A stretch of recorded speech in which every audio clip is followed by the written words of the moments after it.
여러분 안녕하십니까? 2017년 11월 21일 화요일 새벽입니다. 새벽에 열심히 또한 말씀을 또한 이렇게 묵상하는 또한 우리 또 성도님들이 또 계시고 또 질문을 하는 또 이런 분도 계시기 때문에 또한 제가 좀 일찍 답을 해드리고 또 잠시 묵상을 어제 요한계시록 14장을 여러분과 같이 제가 교회에서 강의한 것을 올렸습니다마는 제가 조금 더 잠깐 더 말씀을 묵상을 나눌 수 있도록 하겠습니다. 요한계시록 14장 전체는 말 그대로 하나님의 하늘 추수의 완성의 장이라고 볼 수가 있습니다. 14만 4천이 또 14장에 이렇게 기록이 되어 있다는 것도 좀 특별한 것이죠. 이런 부분이 많이 있는데요. 성경에는 어쨌든 내가 보니 어린 양이 시온산에 섰고 그와 함께 14만 4천이 서 있는 것으로 요한계시록 14장은 이제 시작하고 있고요. 문제는 이 14만 4천이 누구냐라는 문제입니다. 요한계시록 7장에 14만 4천이 하나님의 종들로서 천사들이 와서 이마에 그 인을 치는 모습을 보게 되고 그 인을 치는 모습은 다섯째 천사가 나팔을 불 때에 첫째 화에서 이들이 보호함을 받으면서 환난 가운데에 복음을 증거할 무리들로 보는 것입니다. 이런 하나님의 그 재앙과 심판 속에서도 특별히 이들이 하나님과 예수님 앞에 속했고 구원받은 존재들이기 때문에 마치 요한계시록이 1장에 하나님 예수님께서 아버지께 받아서 천사를 보내서 그 종들에게 요한계시록을 보이시려고 보냈다고 한 것처럼 종들이라고 분명히 말씀하죠. 요한계시록 7장에도 천사들이 나타나서 우리 하나님의 종들에게 인치기까지라고 하면서 그 네 바람을 천사가 그 땅의 사방에 불지 못하도록 잠시 일시간 붙잡고서 인을 치는 것을 보게 됩니다. 아마도 그 인을 치는 시간은 교회가 이 땅을 떠남과 동시에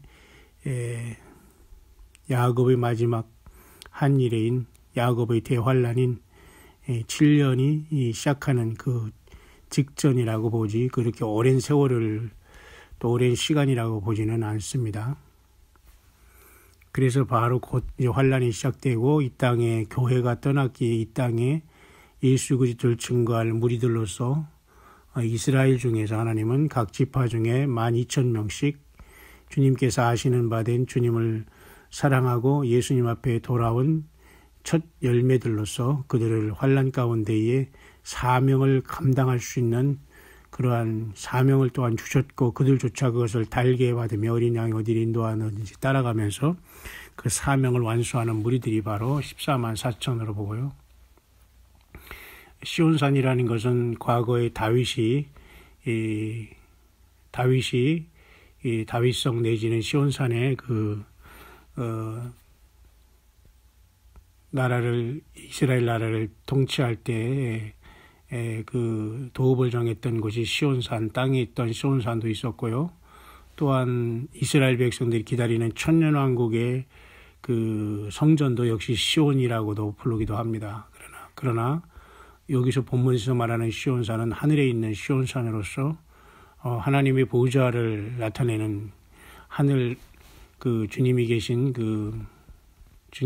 곳을 우리가 시온산이라고 하고 있고요. 그와 함께 먼저 14만 4천이 서 있다는 것은 그만큼 이 땅에 이제 재림의 순간에 그들이 이제 병마탄 주님을 따를 준비로서 성전가를 부르고 있는 모습으로 보이는 것입니다. 물론 모두가 우리가 주님과 같이 이 땅에 백마를 타고 재림하고 그런 역사가 나타나겠지만 어쨌든 여기서 보이는 정도면은 이스라엘 백성들이 마지막 모든 것을 중심으로 주님께서 마치 이스라엘의 12제자를 통해서 교회의 기초를 놓았듯이, 물론 구약의 광야 교회는 야곱의 12아들들을 통해서 이미 모든 것이 광야 교회를 통해서 있었고, 또 모세가 이미 또 언약궤를 중심으로 하나님께서 이스라엘 백성들을 출애굽에서 광야 생활하시면서 40년 동안, 또한 오랜 세월 동안 그들을 연단하신 것처럼 이미 그곳에 있었지만, 이와 같이 14만 4천의 이러한 모습을 통해서 역시 마찬가지로 환란 때에도 이스라엘 유대인들, 다시 말해서 예수님이 계시록 5장에 보니까 유다지파 사자 다윗의 뿌리가 이겼다고 하지 않습니까? 예수님은 하나님이시지만 사람으로 태어나신 것을 반드시 여러분이 기억해야 됩니다. 예수님은 완전한 인간이셨고 완전한 하나님이시라는 것입니다. 그래서 우리의 구원자가 되시고 기업물을 그 친족이 되는 겁니다. 킨스맨이라고 해서 그 완전히 우리 인생들을 구원할 분은 하나님으로 태어나신, 하나님이 인간으로 태어나신 예수 그리스도밖에 없는 것입니다. 그렇기 때문에 이 시온산의 예수님도 이스라엘의 14만 4천이 마지막 환란 때의 모든 그 사역을 마치면서 하늘 보좌에서 주님과 서면서 이제 마지막 이 땅에 하늘이 열린 문으로 재림으로 아마겟돈으로 내려올 재림을 준비하고 있는 모습으로 이미 보이는 겁니다. 2절에 보면 역시 많은 하늘의 다른 또 소리가 들렸지 않습니까? 많은 물소리와 큰 뇌성, 이것은 24장로를 포함한, 그리고 네 생물을 포함한 많은 천군 천사, 그리고 그들이 타는 그 하늘의 그 금거문고, 이 모든 것이 아우러져서 그 영광의 그 큰 승전가를 부르고 있는 것을 보게 되고, 우리조차 여기도 다 포함이 되어 있다고 보면 됩니다. 다만 14만 4천이 부각된 것은 이제 환란 가운데 이제 마무리를 하고 있기 때문에, 야곱의 환란이 지금 다 마무리됐고 지금 7년대 환란이 거의 끝날 지점에 이런 상황이 발생하기 때문에 결국 그 모든 것에 이제 마지막을 강조하면서 마지막의 모습을 보이기 때문에 유대의 그 환란 가운데 첫 열매로서 지금 추수도 역시 마찬가지로 주님이 초실절로 첫 열매가 되셨다면 교회가 그 몸으로 올라갔고, 그래서 24보좌에 면류관을 쓰고 승리의 스테파누스라는 금 면류관을 썼죠. 그렇게 승리한 것처럼 이제 환란 가운데 역시 마찬가지로 그 모든 꽃들, 환란의 꽃들이 된 14만 4천과 그리고 환란 후 3년 반에 역시 또 주님의 그 생명의 말씀을 증거할 두 증인과 같이 이제 완벽한 그 마지막에 마무리하는 그러한 시점이기 때문에 이렇게 그 하늘의 그 모든 것들이 끝에서 이러한 모습이 부각이 되는 것을 보여야 되는 겁니다. 그냥 우리도 역시 엄밀히 말해서는 이 14만 4천과 같이 모든 같은 무리가 되어서 우리 예수님을 찬양하고 주께 영광을 돌리는 새 노래를 부르고 있는 것을 알게 됩니다. 왜냐하면 계시록 4장에도 역시 마찬가지로 그 네 생물과 장로들이 새 노래를 불러서 하나님 어린 양께 영광의 노래를 부르지 않습니까? 그때도 역시 그들도 새 노래를 이미 부르고 있다는 것을 보게 되죠. 그러니까 여기 14만 4천만 새 노래를 부르는 게 아니고 요한계시록 거기 4장에 역시 봐더라도 역시 마찬가지로 그 새 노래를 부르면서 이미 하늘 보좌에서 그 영광을 돌리고 있는 무리들을 보게 됩니다. 그죠? 5장에 보면은 요한계시록 5장에도 보면은 그 책을 취하실 때에 이 24장로들과 네 생물이 이 금대접을 갖고, 이 금대접은 성도의 기도라고 있지 않습니까? 가득한 금대접.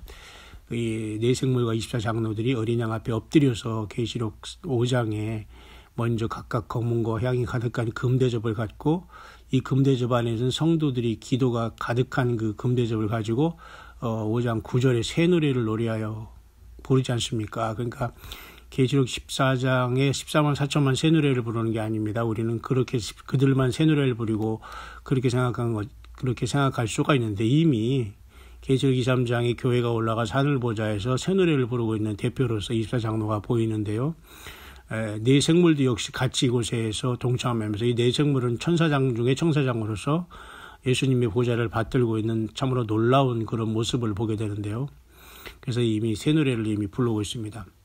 그래서 그 14장에 보면 역시 14만 4천은 그 환란 가운데 처음 익은 열매로서, 그때는 이미 교회는 구약 성도들과 같이 그죠? 그 보리 추수를 통해서 이미 첫 열매로 다 올라간 상태고 환란 가운데 첫 열매로 익어서 이제 밀 추수를 통해서 이제 먼저 그들이 먼저 그 복음을 잘 증거하고 인을 맞았지 않습니까? 그렇기 때문에 이들은 계시록 9장 4절 그다음에 에스겔 9장 4절처럼 그 이마에 인 맞지 아니한 자만 해야라는 무조갱이 열렸을 때 무조갱에 나온 무조갱에서 나온 모든 그 악한 영들이 이마에 하나님이 인 맞지 않은 자만 5개월 동안 해야 하는 역사가 있지 않습니까?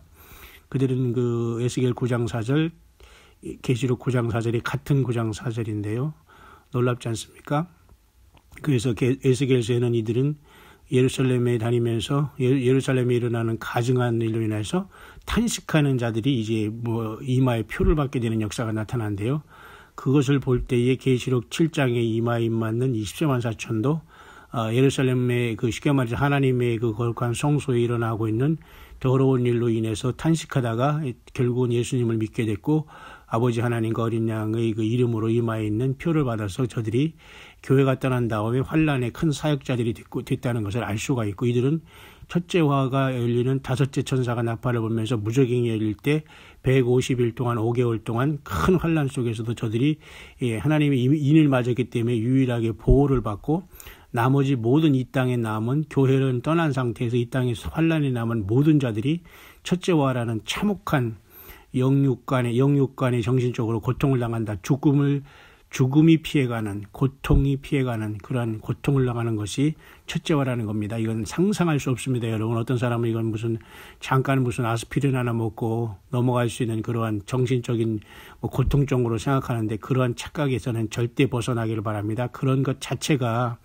하나님의 심판의 그 무섭고 참혹함을 우리가 체감하지 못하는 그 자체도 이미 영적으로 나병이 걸린 거예요. 내 위주로 하나님이 모든 것을 진행하지 않거든요. 내 사정을 봐주시지 않거든요. 그러니까 우리는 철저히 회개하고 예수님 앞에 돌이켜서 주님을 맞을 준비함이 금보다도 귀하다. 분명한 건 아니겠습니까?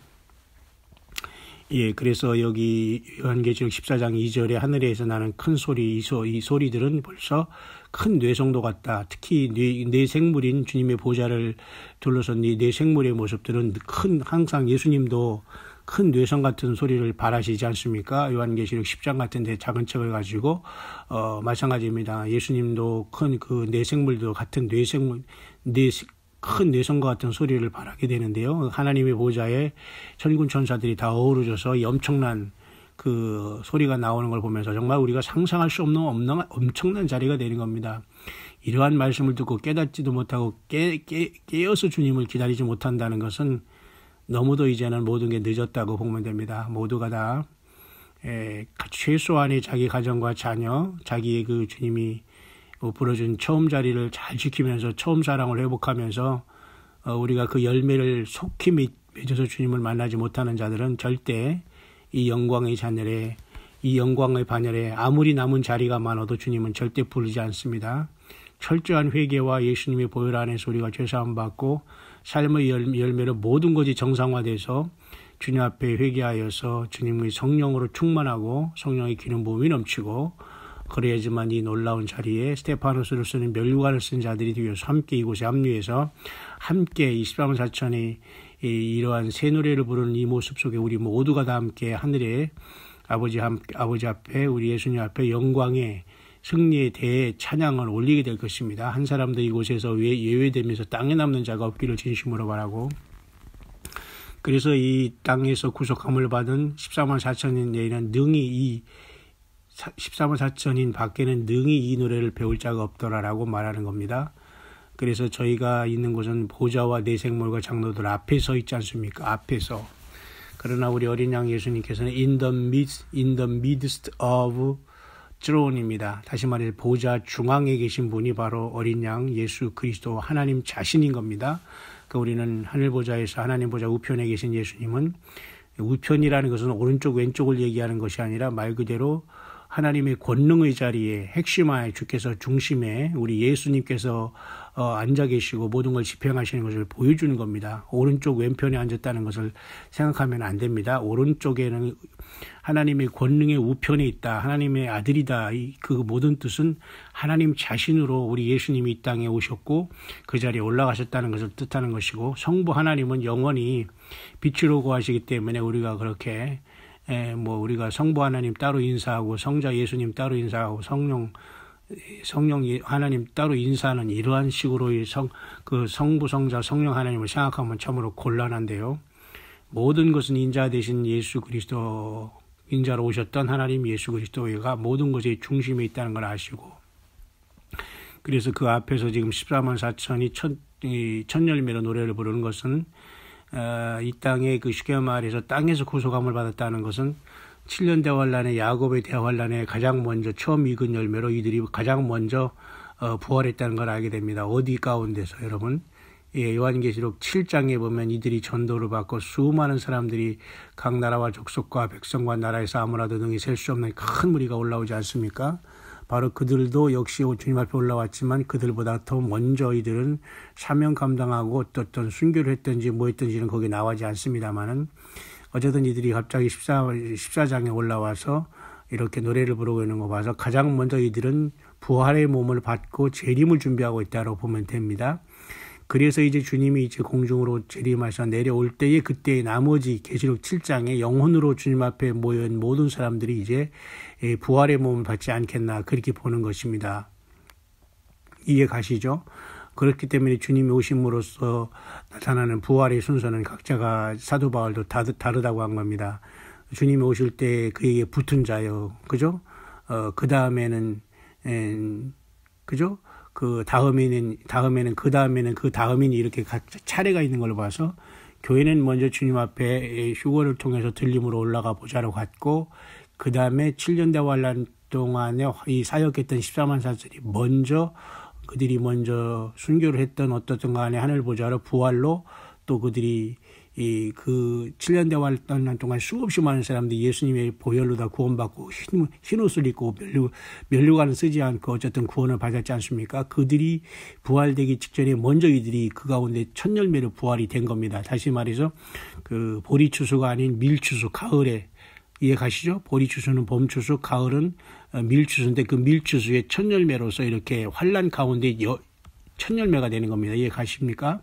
그래서 바로 그 환란 가운데 그들이 먼저 부활했다는 것을 우리가 보게 됩니다. 주님 앞에 서서. 그래서 주님이 이 땅에 이제 재림하실 때에 또 그들이 이제 나머지 모든 사람들이 어느 순간에 이제 부활의 몸을 입게 되죠. 그런 차원에서 첫 열매로, 그런 차원에서 또 7년 대환 환란 가운데 첫 열매로 땅에서 구속함을 받은 첫 열매로 나오는 것이지, 모든 교회 시대에 쉽게 말해서 노아 홍수 이후에 모든 사람들 중에 다 그 땅에서 사는 사람 중에 1000억 중에 약 1,000억에 가까운 수없이 많이 태어난 사람 중에 첫 열매라고 보면은 이제 어려움이 생기게 되는 겁니다. 그래서 14장 4절에도 이 사람들의 특성이 나와 있는데, 여자로 더불어 더럽히지 않았다. 1차적으로 이들은 유대인 중에 하나님이 택한 백성들도 정말 그 결혼을 안 한 유대인 중에서 정말 예수님을 따르면서 생명을 바친 사람들일 수도 있습니다. 그러나 두 번째로는 계시록 14장에 음료로 표현된 예수 그리스도 외에 이것저것 짬뽕 이 섞인 혼란, 바벨이라는 뜻은 여러분 혼란이고 섞인다는 거 아닙니까? 그러니까 우리의 신앙생활도 지금 섞여 있다면 문제가 심각하게 됩니다. 여러분, 많은 사람들이 지금 섞은 신앙생활을 하고 있어요. 그러니까 여기서 은과 금을 연단하듯이 저거 찢기를 완전히 주님께서 정련한다는 말이 있거든요. 3분의 2는 이 땅에서 멸절하고 3분의 1은 금같이 연단한다는 말도 있기 때문에 어떤 사람들은 이 땅 전체의 거민 3분의 1만 주님께서 구원받는다는 뜻을 해석하는 사람도 있고, 스가랴에서의 말씀을 말이죠. 어떤 사람은 유대인 중에도 3분의 1만 구원받는다는 이런 말로 해석하는 사람도 있습니다만, 어쨌든 이 엄청난 하나님의 계획을 우리 인간이 어떻게 다 해석하고 다 전달할 수 있겠습니까? 그러니까 각자가 겸손히 낮아지고 자기 믿음의 분량대로 정말 주님을 알아듣고 성령의 음성을 들으면서 정말 예수님을 생명 내걸고 사랑하면서 그 사랑을 실천하면서 주님을 기다리면서 깨어서 세상에 살지만 세상에 속하지 않는 자로 성령이 우리 안에 내주하는데 우리가 당연히 그것은 기본 아니겠습니까? 깨어서 주님을 믿고 사랑하고 또 그 사랑으로 이웃을 사랑하고 우리가 이 주님의 몸된 교회를 이루면서 서로 돕고 기도하면서 나아가는 이런 모습이 어찌 우리가 각자 혼자 이렇게 주님을 믿고 혼자만 내가 뭐 휴고돼서 주님의 나라에서 이건 있을 수 없는 거거든요. 자, 그렇기 때문에 여러분 여기서 여자로 더불어 더럽히지 아니했다는 건 첫째 이 이스라엘의 유대인이라면 이들이 정말 결혼을 안 하고 예수님을 따르는 14만 4천일 수 있어요. 또 한 가지는 그 음녀라는 그 계시록 17장인 그들에게 걸리지 않고 완전히 구약의 여호와 하나님과 이 땅으로 오신 예수 그리스도만 온전히 알기 때문에 저들이 이마에 그 인을 맞고서 사역자로서 첫 열매가 될 수도 있고요. 어쨌든 문제는 어린 양이 어디로 인도하든지 따라가는 자들이었기 때문에 예수님이 사람들이고 예수님이 중요했다는 건 확실하지 않습니까? 마찬가지입니다.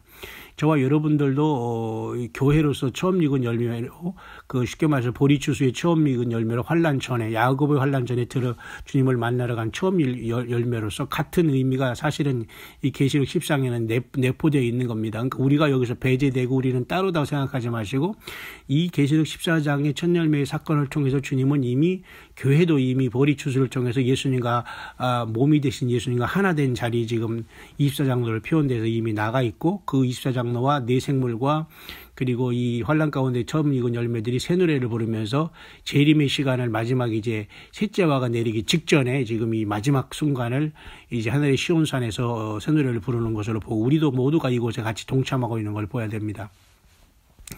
그래서 거짓말이 없고 흠이 없는 자들로 이렇게 나오고요. 그 다음에 이제 6절 후반절에 다른 천사가 영원한 복음을 전하지 않습니까? 영원한 복음이 어떤 사람은 뭐 여러 가지 이상하게 해석하는데요. 그렇게 해석하면은 결국 본인조차도 이제 미혹에 빠지고 스스로도 뭐 알지 못하면서 그렇게 잘못 전하고 있는 것이 됩니다. 영원한 복음은 예수님 자신으로 변한 게 없어요. 그래서 예수님 자신이 이 땅에 증거하게 되는데요.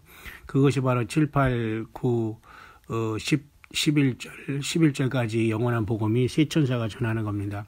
그 내용 자체도 가만히 보면 예수님 자신에 대한 복음인 걸 알 수 있어요. 그죠? 7절에 보면 일단 영광을 돌리라. 심판할 시간이 있다.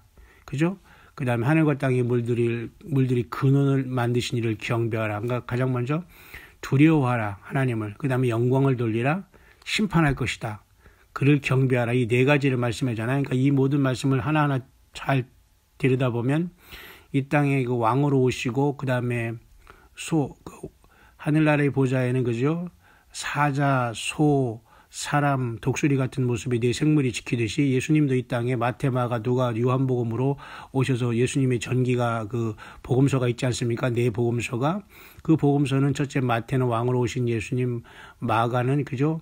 소라는 것은 메시아로 오시면서 봉사하신 예수님 우리들을 위해서 사람으로 오신 인자로 오신 예수님께서는 멜기세덱의 반차를 쫓아 영원한 인간의 중보자로 오신 예수님 그리고 인성을 가지고 태어나신 예수님 독수리 같은 내생물의 모습을 가지고 오신 예수님은 말 그대로 신성 하나님 자신이신 예수님을 나타내는 거 아니겠습니까? 그러니까 이분을 오직 두려워하고 영광을 돌리고 그리고 심판하신 분이시고 그분을 경배하라 이 네 가지를 영원한 복음을 증거하고 있는 거예요. 결국 영원한 복음은 예수 그리스도를 경배하라 그 뜻입니다.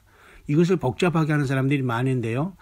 여러분들 잘 분별하시길 바랍니다. 그래서 그 하나님 예수님 앞에 돌아오라는 통첩을 하고 바벨론은 무너졌다. 진노의 포도주를 먹인다. 결국 666표를 통해서 짐승 세상 이상의 완전히 후 3년 반이 다 끝나가고 있다는 것을 나타내 주고 있는 겁니다. 그죠? 그러니까 이 14장은 또한 모든 게 또한 결론을 또 보여주고 있는 거예요. 이미 계시록 11장에 그죠? 여섯째 천사가 나팔을 불고 둘째 화가 이제 지나갔을 때 일곱째 천사가 나팔을 불면서 이제 마지막 대접이 쏟아지기 직전에 바로 계시록 14장 가장 끝 야곱의 환란의 가장 끝 무렵에 지금 이것이 진행되고 있다는 것이 확실한 거죠. 그죠? 왜냐하면 진노의 포도주를 먹인다고 하면서 이 두 번째 천사가 그렇게 심판을 선고하고 있지 않습니까? 결국 그러니까 이 땅에는 후 3년 반으로 이미 42달 짐승 통치가 깊게 진행이 돼 있다는 걸 알 수가 있죠. 그죠? 그래서 결국 그 진노의 포도주는 결국 9절에 그 짐승표와 그 우상에게 경배하는 것으로 나타나고 이마와 손에 이미 모든 사람이 표를 받아가지고 이미 하나님을 떠난 것을 얘기합니다. 그렇기 때문에 이때는 이미 두 증인조차도 이 땅을 떠나서 사흘 반 만에 이미 부활 승천했기 때문에 이제 둘째 화가 지나간 여섯째 나팔까지 부러진 상태가 되는 겁니다. 이해가시죠?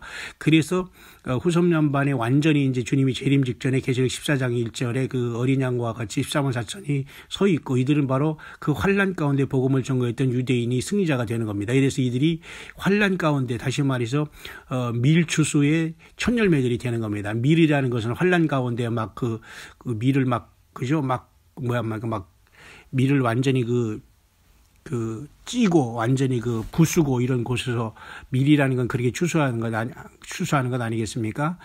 그래서 그들이 이제 이렇게 주님과 더불어 재림의 준비를 하는 거기 때문에 마지막의 단계다. 그러니까 이미 이때는 이미 42달이 후 3년 반 동안 이스라엘 백성들은 광야로 하나님께서 도피해서 1261일 동안 보호함을 주께서 주고 있고 이미 14만 4천도 사명이 끝나서 올라갔고 이미 두 증인은 후 3년 반에 또한 사명을 끝나고 또한 부활해서 올라갔고 그런 상태가 되는 겁니다. 다시 말해서 야곱의 환란의 7년에 후 3년 반 1260일쯤에 1250일이 지나는 거의 막바지 60일 중에 거의 끝에라고 보면 됩니다. 그래서 일곱째 천사가 나팔을 불 때 이제 쉽게 말해서 마지막 셋째 화인 일곱째 대접이 쏟아지는 거기 때문에 그것이 우리가 진정한 의미에서 심판의 영원한 추수를 마무리하는 나팔절로 보는 겁니다.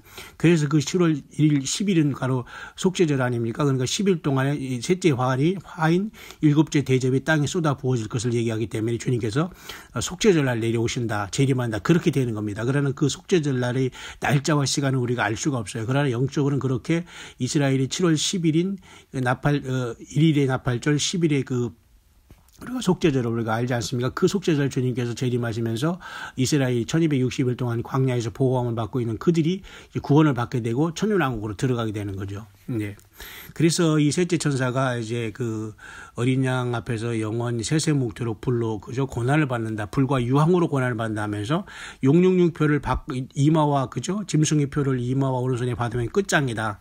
완전한 최후 톡숍을 하는 겁니다. 그런데도 우리가 표를 받고 이 땅에서 살아나고 표를 빼고 이런 식으로 합니까? 그런 말장난들을 하지 마시고 빨리 회개하시고 이 엄청난 시대가 오기 전에 바로 지금 회개하지 않고 지금 주님을 만나지 못하고 지금 깨닫지 못하고 지금 주님 앞에 우리가 열매를 맺지 못하고 지금 처음 사랑을 회복 못하면 절대 우리는 주님을 만나러 갈 수 없습니다. 우리 생각대로 되는 게 아닙니다. 여러분 모두가 영적으로 여러분 깨어나시기를 바랍니다. 전 세계에서 광야의 소리를 밤낮으로 들으면서 믿음 생활을 지키는 모든 여러분들이 선교 현장에 있건 간에 목회 현장에 있던 간에 아니면 무슨 삶에 열심히 살아가는 평신도라기보다는 직분자든 간에 모두 아니면 직분이 없던 간에 예수님을 섬기는 사람이든 간에 누구를 막론하고 모두가 그 자리에서 주님의 성령을 영접하시고 주님을 내 안에 모시는 성령의 전으로서 여러분들이 이 땅에서 금초대처럼 활활 성령으로 타오르다가 이 고난의 시간, 환란의 시간, 땅을 그저 시험할 이 시간에 주님께서 먼저 우리가 주님을 만나러 가는 영광의 반열에 들기를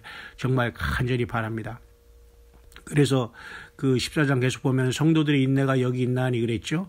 저희는 하나님의 계명과 예수 믿음을 지키는 자니라면서 마치 후 3년 가운데도 성도들이 많이 있는 것처럼 보이지만 두 가지로 보일 수 있어요. 바로 오늘의 사는 아니면 환란기에 들어간 많은 사람들이 이 짐승의 표를 받지 않고 승리하라는 주님께서 하나의 우리들에게 주시는 그 환란 가운데 들어가서 믿음을 지켜서 짐승표를 받지 아니하는 신실한 자들에게 주시는 메시지가 될 수가 있어요. 계시록 14장 12절에 꼭 이것을 가지고 후 3년 반동에도 많은 사람들이 예수 믿고 그 믿음을 지키겠구나. 안식일을 지키는 무리가 여기 있겠구나. 이렇게 얘기하는 사람이 많아요. 여기 보면. 여기 하나님의 계명이 왜 그게 안식일입니까?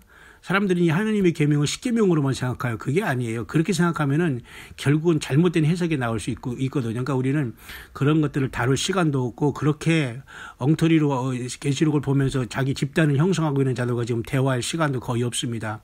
깨달아서 다 돌이켜서 돌아오지 않으면 시간이 없다는 거죠. 저희는 하나님의 계명과 예수 믿음을 지키는 자니라는 것은 환란 가운데 이 짐승의 표를 받지 않고 끝까지 있다가 죽음으로써 이 땅을 떠나면서 영혼의 구원을 받고 나중에 부활로 이를 환란 가운데 구원받는 큰 무리들에게 말하는 걸 수 있어요. 아니면 호3년반 동안에 몇 명이라도 정말 짐승표를 끝까지 받지 않고 믿음 지키다가 또 순교하는 사람들, 순교 내지에는 죽음으로써 아버지 앞에 돌아오면서 부활을 다시 할 사람들, 마지막 남은 그 무리를 주께서 이렇게 격려하는 말씀이 될 수 있습니다. 왜냐하면 13절 보세요. 14장. 지금 이후로 주 안에서 죽는 자들이 복이 있다고 하잖아요. 왜? 이때는 더 이상 살아서 주님을 만날 수 없기 때문에 죽은 다음에 영혼으로 왔다가 부활하는 수밖에 없기 때문에 그 말을 하시는 겁니다. 그래서 계시록 14장 14절 이하에는 이제는 주님께서 이제 결국은 그 환란 가운데 또한 이제 본추수, 첫 열매의 추수를 14만 4천을 통해서 먼저 주님께서 부활시켰던 첫 열매를 보이셨지 않습니까? 그들이 주님과 재림할 무리로서 서 있지 않습니까? 15장 이후에는 이제 그 이한낫을 가진 흰구름 위에 인자 같은 이가 앉았다고 했는데 이분이 바로 예수님이시죠. 흰 구름 위에 있고 구름의 아들과 인자 같은 이가 앉아 있고 면류관을 받았고 금면류관을 쓰고 그 온에 예수님은 이렇게 계시록 14장에 금면류관을 쓰시거나 이럴 때는 꼭 스테파노스를 쓰십니다. 가시면류관도 스테파노스였고요. 인간으로 오셔서 인간을 대신해서 이겨줘야 되기 때문에 주님은 낮은 자로 그렇게 모습을 쓰지만 계시록 19장에 많은 면류관을 쓰고 이 땅에 재림할 때는 정말로 말 그대로 스테파노스가 아니라 영원한 이김이 따로 없어요. 예수님은 그 자체가 하나님이신데 어떻게 누구랑 싸워서 이기겠습니까? 그러나 철저히 인간으로 있을 때나 또한 인간의 영혼을 추수할 때는 이렇게 꼭 면류관을 스테파노스를 쓰시면서 이겨주시는 걸 보게 됩니다. 참 놀랍지 않습니까? 사탄도 계시록 6장에 말이죠. 그 활을 가지고 면류관을 받고 나가서 그리고 그 면류관도 사탄도 그때도 스테파노스로 사탄도 역시 마찬가지로 흰말을 타고 나름대로 승리를 하는 허락하신 겁니다. 그때는 항상 스테파노스 쓰거든요.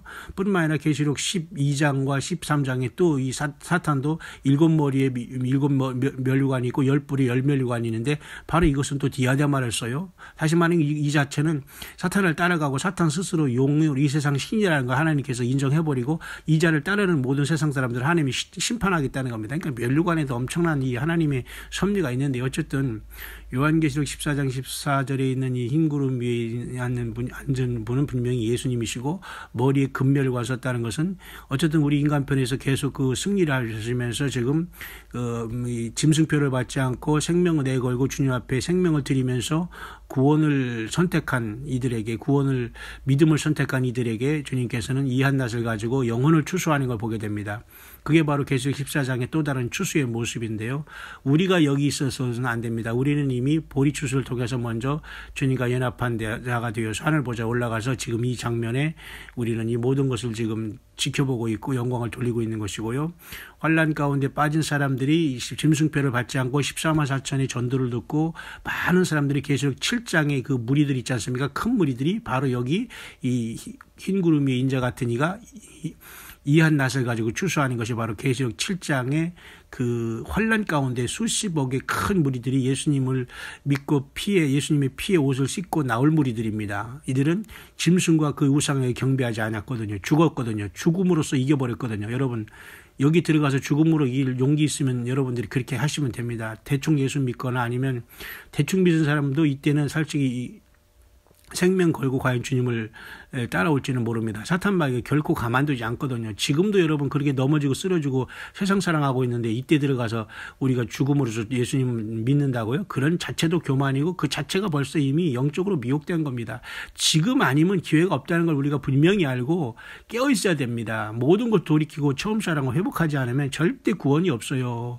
절대 내 마음대로 주님을 만날 수 없다는 겁니다. 이 처참한 지옥과 이 생지옥 이 불못에 들어가서 여러분이 하루 이틀 영원을 고통당한다고 생각해 보십시오. 죄의 대가가 얼마나 큰가. 속히 회개하고 주님 앞에 돌아오시길 바랍니다. 처음 열매로 완전히 처음 사랑을 회복하시길 바랍니다. 시간이 없다는 겁니다. 그래서 어떤 사람은 여기서 내 낫을 휘둘러 거두라 하면서 이런 말을 쪽에서 이제 질문하는 사람이 이건 뭐 성경에서 그렇게 볼 수 있는 문제이기 때문에 어제 오늘의 문제가 아니에요. 그러나 예수님 앞에 무슨 천사가 명령한다는 걸로 보지 마시고 이 꼭 명령조로 돼 있지만 이것도 낫을 휘둘러 거두십시오라고 해석이 될 수도 있어요. 이 부분에 대해서 이런 문제가 많이 있지만 이런 문제들은 얼마든지 우리가 서로 대화하면서 해결할 수 있고 앞으로 우리 새성지교회뿐만 아니라 광야의 소리 통해서 여러분들이 혹시 질문하신 문제에 대해서 제가 여러분들에게 시간을 할애하든지 아니면은 또 특별한 어떤 오프라인 모임으로 제가 여러분들과 같이 한번 만나는 시간을 갖게 되든지 어떻게 해서든지 간에 이런 많은 질문을 통해서 여러분과 같이 이 모든 알고 싶은 것들을 다 한번 풀어서 주님과 같이 묵상할 수 있는 시간이 올 것입니다. 그러니까 여러분들은 언제든지 질문하시고 또한 여러분들이 이렇게 어떻게 해서든지 말씀을 깨달기를 바랍니다. 그거밖에는 지금 길이 없어요. 그 다음에 불을 다스리는 천사가 이제 또한 성전에서 나와서 또 이한낫을 또한 가지면서 이한낫을 휘둘러서 포도가 거두어지잖아. 이 포도는 결국은 후 3년 반에 짐승을 숭배하고 경배하고 오른손에 이마에 표를 받은 666표를 받은 그 인류를 얘기하는 겁니다. 666 인류들이 결국은 심판에 떨어지고 셋째 화인 일곱째 대접의 화를 맞을 것을 이 계시록 후반전에 이렇게 포도주수를 통해서 나타내고 있는 겁니다. 다시 말해서 하나님의 7절기 중에 봄절기가 있고 여러분 가을절기가 있지 않습니까? 봄절기에 추수된 사람들은 오순절로 끝내고 휴거가 이루어졌던 예수님과 교회입니다. 그래서 그것이 첫 열매로 봄절기 첫 열매로 보좌 앞에 올라갔죠. 가을절기의 첫 열매로서 심판 때의 환란 때의 첫 열매는 14만 4천으로서 그들이 이렇게 주님과 더불어 재림을 준비하면서 계시록 14장은 대환란을 중심으로 기록되어 있고 또 유대인이 중심으로 기록되어 있고 그리고 14만 4천의 그 활약상에 대해서 기록되어 있고 그렇기 때문에 이렇게 14만 4천이 부각되어 있는 것이지 우리 모두가 거기 들어가려고 애를 쓸 필요는 없습니다. 그리고 내가 거기 들어간다고 애써봤자 주님이 받아주시지도 않아요. 억지로 성경을 풀거나 억지로 내가 그 자리도 아닌데 그 자리에서 앉아가지고 억지로 이게 내 자리라고 막 고집을 부려봤자 주님이 그 자리를 주는 것도 아닙니다. 그러니까 순리적으로 그리고 하나님의 진리의 흐름, 말씀의 흐름에 맞게 수없이 많은 사람을 주님은 사랑하시고 나뿐만 아니라 많은 영혼들을 주님은 사랑하시고 주님이 피로서 구속하셨기 때문에 여러분 낮아지시고 겸손해야지 내가 꼭 1등이 돼가지고 뭐 한답시고 그렇게 설을 치면은 정말 우리는 그 겸손하지 않은 사람은 이 모든 것을 깨달을 수가 없어요. 깨달을 수가 없습니다. 어쨌든 제가 오늘 이 새벽에 잠시 여러분과 같이 묵상을 나눴습니다. 요한계시 14장은 모든 이제 야곱의 환란을 마치면서 모든 것을 마무리하시고 인류를 완전히 심판하시는 그 추수로 심판하시는 그러니까 좋은 추수로 여러분과 저가 주님을 만나야 되겠죠. 첫 열매의 추수로서 그러니까 보리 추수, 밀 추수, 포도 추수를 알지 못하면 계시록이 이 하나님이 계시록 14장이 추수를 알 수가 없어요. 그러니까 저와 여러분들은 정말 이 엄청난 하나님의 이 영적인 추수의 속에서 우리가 이 천년왕국을 이루기 직전에 인류가 마무리되는 이 과정에서 저와 여러분들은 어느 곳에 추수가 되어 주님을 만나러 가겠는가? 저와 여러분이 뿌린 대로 결정이 됩니다. 우리의 인생은 결코 길지 않습니다. 태어나서부터 예수님을 위해서 헌신하고 살아도 부족한 때인데 사는 거 다 살면서 우리가 몇 시간 몇 년 주님을 위해서 주여 한다고 우리가 주님 앞에 큰 상 받을 줄 아십니까? 그런 오해와 착각은 벗으시기 바랍니다. 그렇다고 우리가 지금 늦었다고 우리가 절망합니까? 그럴 필요도 없어요. 먼저 된 자 나중되고 나중된 자 먼저 될 자 많이 있다고 했기 때문에 지금은 시간이 중요한 건 아니지만 여러분 이 소리가 들리는 여러분들은 모든 것을 바뀌어줘야 됩니다. 바뀌어줘야 돼요. 남을 내가 나의 그 허접한 인생관으로 바꾸려고 하지 마시고 하나님의 말씀과 예수님 자신으로 바뀌어줘야 된다니까요. 그러지 않고서는 아무도 주를 만날 수가 없습니다. 사랑하는 모든 주의 남녀 종된 여러분들 끝까지 이 믿음으로 깨어 있어서 주님을 영광 중에 요한계시록 3장의 빌라델피아 교회 약속하는 것처럼 땅에 거한 자들을 시험할 때 그 시험의 때에 내가 또한 너를 지키어 시험의 때를 면하게 해주신다는 야곱의 환란의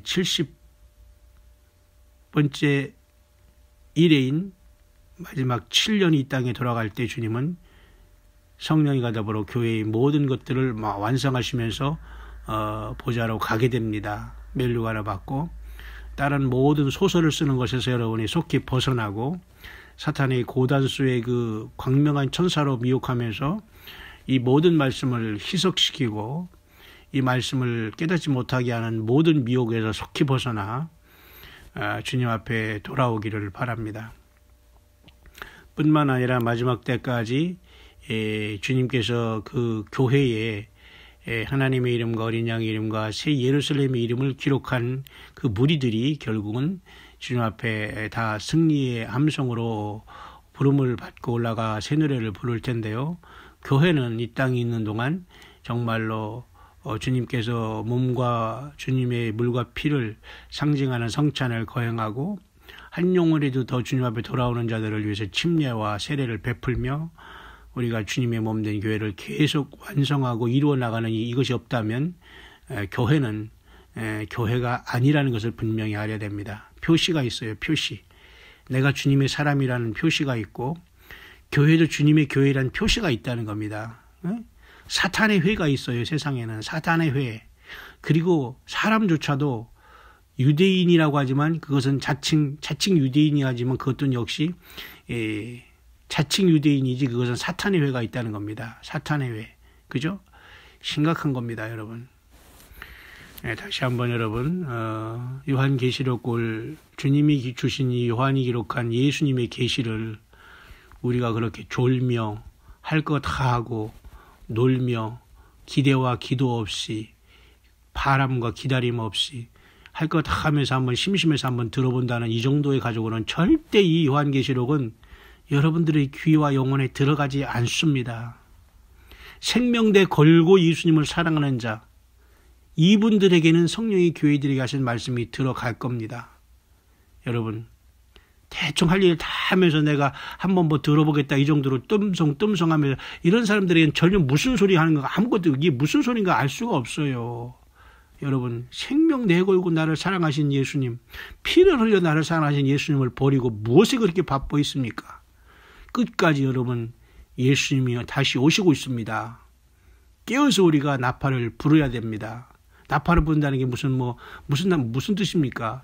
나팔은 예수님 자신이 복음을 증거하고 그 삶의 열매를 맺히면서 예배하면서 사랑을 나누면서 열심히 모이면서 말씀으로 우리가 교제하면서 사랑에 충만하게 우리 주님을 깨어서 기다리고 성령님 우리 가운데 운행하시면서 기름 등불 충분히 준비하였다가 이 땅을 떠나는 거 아니겠습니까, 여러분? 예, 여러분 모두가 다시 한번 2017년 11월 21일 새벽입니다. 여러분 모두 오늘 저녁에는 제가 요한계시록 15장을 새성지교회에서 강해합니다. 함께 여러분 다시 만날 수 있기를 바라며 온 세계에서 광야의 소리를 듣고 함께 주님을 믿는 여러분들, 광야의 소리는 오직 예수님만 증거하다가 사라지는 소리입니다. 제가 누구인가 관심은 가질 필요도 없으시고 제가 누구인가 여러분들이 굳이 관심 가질 필요가 전혀 없습니다. 그저 세례 요한처럼 광야에서 보라 세상 죄를 지고 가는 하나님의 어린 양이로다 육신으로 오신 예수님을 이 땅에 나타낸 세례 요한처럼 우리가 곧 만날 예수님을 이 땅에서 광야에서 목놓아 드러내는 소리일 뿐이니 온 세상의 진실로 예수님만 드러내고 가진 것 모든 소유를 완전히 제로로 하면서 주님을 따르는 자가 많기를 바라고 또한 그런 종들이 많이 있을 줄 압니다. 이 시대의 참종은 자기 소유가 없어야 되고 자기 거처가 없어야 되고 자기 인생에 자기 일이 없어야 됩니다. 군사로 부름받은 자들이 자기 일에 얽매이고 자기 그죠? 여러 가지 이유가 많고 그럼 어떻게 주님이 영적인 군사를 쓸 수가 있어요? 누구든지 주의 종으로 자처하는 사람은 자기를 한번 돌아보기를 바랍니다. 나의 소유, 그죠? 나의 모든 것들이 얼마나 지금 많이 저장해 놓고 있는가? 나는 얼마나 지금 무거워 있는가? 너무너무 지금 마저 비대해 있는가 말이죠. 이걸 정말 철저히 회개해야 됩니다. 언제든지 주님이 불러더라도 호련히 가벼운 몸으로 주님을 만날 수 있는가를 깊이 여러분 생각을 해야 됩니다. 제가 여러분에게 이렇게 한다고 해서 무슨 유익이겠다고 제가 여러분에게 깨어있으라 예수님을 사랑해야 된다. 사랑할 수밖에 없다. 주님만이 길이다. 답이다. 주님은 오신다. 우리는 떠나야 된다.